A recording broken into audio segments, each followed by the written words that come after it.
विस्फोटक पदार्थों के जखीरे बन गए और सांप्रदायवादी हमें ठहराया जा रहा है। और मुफ्ती व लोग तुरंत धमकी देते हैं शहाबुद्दीन जैसा आदमी कि अगर ऐसा नहीं हुआ तो देश बट जाएगा। जैसे देश न जाने क्या हो गया, कोई अमरूद सेब हो गया तो तुरंत काट के बांट देंगे। अरे महात्मा गांधी बांट गए देश। अब जब तक भारत का जवान जिंदा है, बजरंग जिंदा है, बजरंग दल जिंदा है, विश्व हिंदू परिषद ने बीड़ा उठाया है, ये विश्वामित्र आज आगे आए हैं। तुष्टीकरण की नीति अपना के देश को नहीं बांटेंगे, सर कटा देंगे, पर भारत माँ की भुजा नहीं कटाएंगे।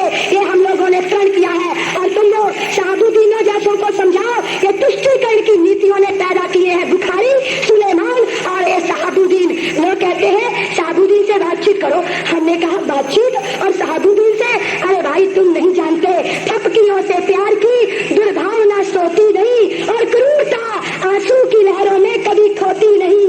लाख समझाओ शहाबुद्दीन को तो क्या हुआ है, मसल सीधी कभी कुत्ते की धूम होती नहीं। इसीलिए हमने उसे सीधा करने का संकल्प छोड़ दिया है। भारत के वो मुसलमान लोग जो रहीम और असखान की संतानें अपने को कहते हैं, हम उनका स्वागत करते हैं, पर बाबर और औरंगजेब की औलादों को अब हम बर्दाश्त नहीं करेंगे। सच चाहे जितना तीखा हो, धस जाए तीर सा सीने में, सुनने वाला तिलमिला उठे, लथपथ हो जाए पसीने में, किंतु दुर्घटना के भय से कब तक चुपचाप रहेंगे हम। नस नस में उबल रहा लावा, कितना संताप सहेंगे हम। जिन लोगों ने मेरी माँ की दोनों ही भुजा काट डाली, तुझे हमलावर बाबर को भगवान राम को दे गाली। उन मक्कारों के लिए यहाँ दिल भर भी कोई स्थान नहीं, वो छोड़ जाए इस भारत को, उनका ये हिंदुस्तान नहीं। हमको न मोहम्मद से नफरत, ईसा से कोई बैर नहीं। 10 के 10 गुरु है पूजनीय, अपने है कोई गैर नहीं। मंदिर में गूंजे वेद मंत्र, गुरुद्वारों में अरदास चले, और गिरजाघर में हो बाइबल पाठ, और मस्जिद में पाक नमाज चले। हमको ना कोई एतराज, इससे ना हमको गम होगा, पर गद्दारों के साथ यहाँ जो कुछ भी होगा कम होगा। उन गद्दारों को हम सहन नहीं करेंगे। इसीलिए आज उठा दो सब दुकानें यहाँ से काले धंधों की, दाल हरगिज गलने देना अब सारस के अंधों की। सबसे कह दो ये धरती है आजादी के बंदों की। भगत सिंह के इस भारत में जगह नहीं जय चंदों की। नहीं चलेगा काम दोस्तों केवल जय जयकारों से, संभल के रहना अपने घर में छिपे हुए गद्दारों से। अपने सम्मान की रक्षा के लिए आज हिंदू को जागना है। सुन लो दुनिया वालों, हिंदू सांप्रदायवादी नहीं, पर अब हिंदू ने बीड़ा उठाया है कि सांप्रदायिकता को देश से भगा के ही दम लेगा। हिंदू कट्टर नहीं, लेकिन देश की सरकार हिंदू को कट्टर बनने के लिए मजबूर कर रही है। हम अच्छे लोग हैं, हमारी अच्छाई की कीमत नहीं। अब हम बता देंगे कि हम सिर्फ दयालु ही नहीं है, हम महाराणा प्रताप का भाला भी है, हम शिवाजी जैसा वो गौरव भी है, स्वाभिमान है। और उस स्वाभिमान, उस गौरव, उस शक्ति के आगे दुनिया की कोई ताकत टिक नहीं सकती। इसलिए मेरा आपसे इतना ही अनुरोध है, समय की इस मांग को समझो। मेरे हिंदू भाइयों जागो, आज समय आया है। भारत सरकार, वो देश के नेता जो सिर्फ अच्छे लोगों के गले में डंडा लटकाना चाहते हैं, उनको समझाओ कि हमारे साथ ज्यादा अन्याय मत करो, नहीं तो इस अन्याय का प्रतिकार हम खुल के करेंगे। इसीलिए सब लोगों को ये संत महापुरुष जगाने आए हैं, जय जय घोष करना है, माँ की अस्मिता की रक्षा करनी है। राम जन्मभूमि के ऊपर भव्य मंदिर का निर्माण करके ही हम लोग दम लेंगे। 2-4 बार सभी लोग भुजाएं उठा के, जो रावण वंशी होंगे उनको तो मैं नहीं कहूंगी कि सौगंध खाओ, लेकिन राम प्रेमी उनको तो कहने की भी जरूरत नहीं। सब लोग भुजाएं खड़ी करके ये सौगंध दोहराएंगे। सौगंध राम की खाते हैं, सौगंध राम की खाते हैं, सौगंध राम की खाते हैं। जय भारत, जय राम।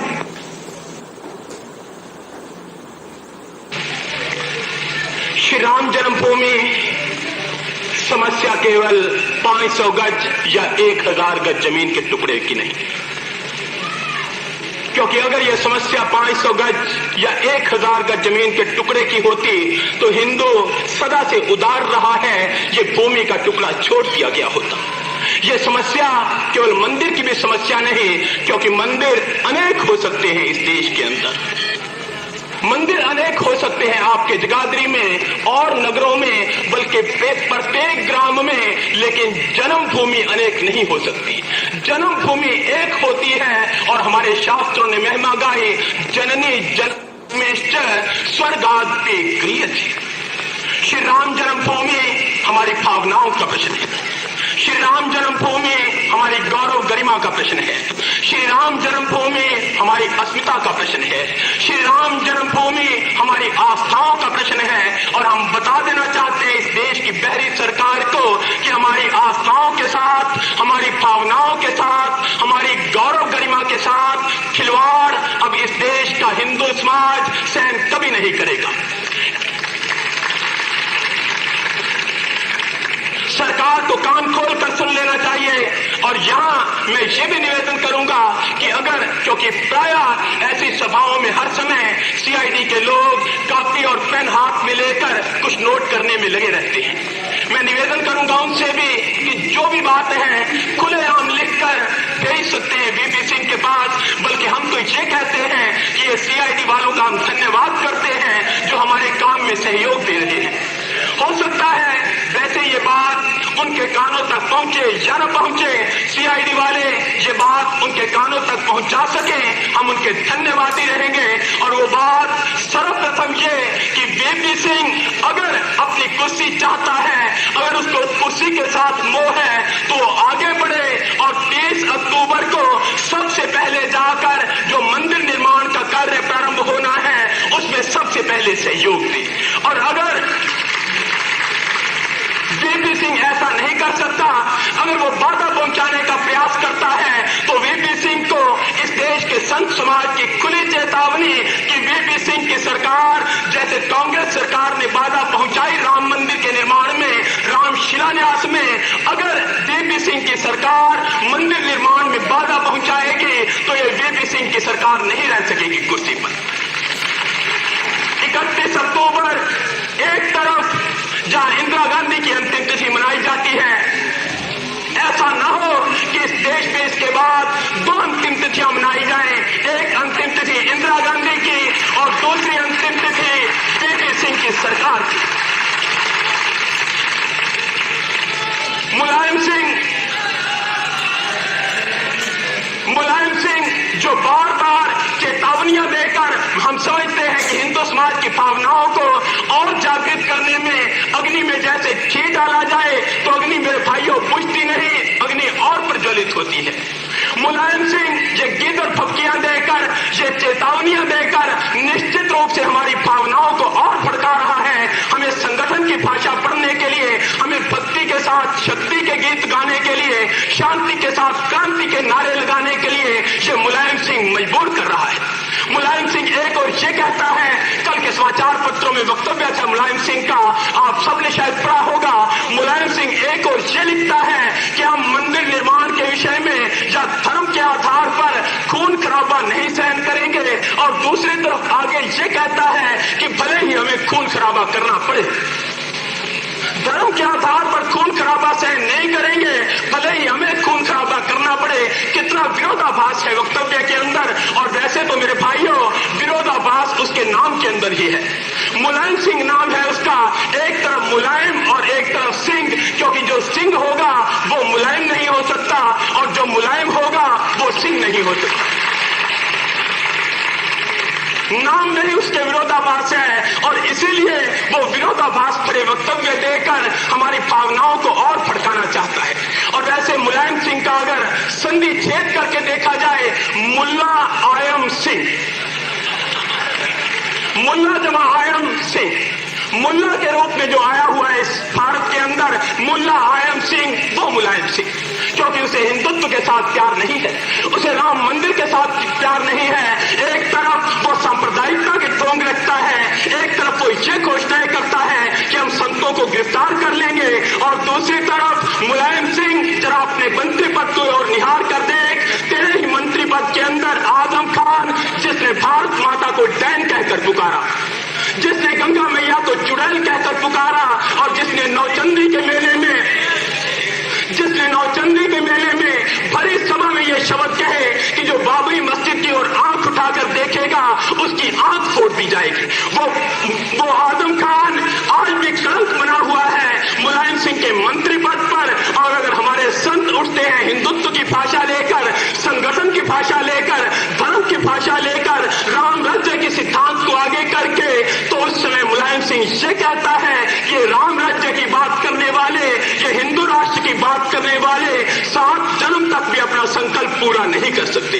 लेकिन हम मुलायम सिंह को बता देना चाहते हैं कि 30 अक्टूबर को जहां एक और मंदिर निर्माण का कार्य आरंभ होगा, वहां इस देश का संत एक और नई आधारशिला रखने जा रहा है हिंदुस्तान को हिंदू राष्ट्र बनाने के रूप में। मेरे भाइयों, क्या आप गुरु गोविंद सिंह के पुत्रों की कुर्बानियां भूल जाएंगे? वो नन्हे बालक जिन्हें दीवार में चुना जा रहा है। करोड़ मुसलमान दीवार में चुनने के लिए तैयार हो रहे हैं। दोनों भाई दीवार में खड़े हैं। दीवार जहां तक पहुंची छोटे भाई की नाक तक, देखा बड़े भाई के आंसू बह रहे हैं। आंसू बहते देखकर छोटा भाई बोल नहीं सकता था क्योंकि मुंह तक ईंटें आ चुकी थी। सिर मारा दीवार के ऊपर, दीवार की 2 लाइनें गिर गई। पूछा भाई से, भैया क्या मौत से घबरा गए? भाई कहने लगा, मौत से नहीं घबराया। छोटा भाई कहने लगा तो? बड़ा भाई कहने लगा, मौत से नहीं घबराया। ये आंसू इस बात के हैं कि संसार में आया मैं पहले था, लेकिन हिंदू धर्म के लिए बलिदान तू पहले देकर जा रहा है। ये धरती बलिदानियों की धरती है। इस देश का इतिहास कुर्बानियों से भरा हुआ है।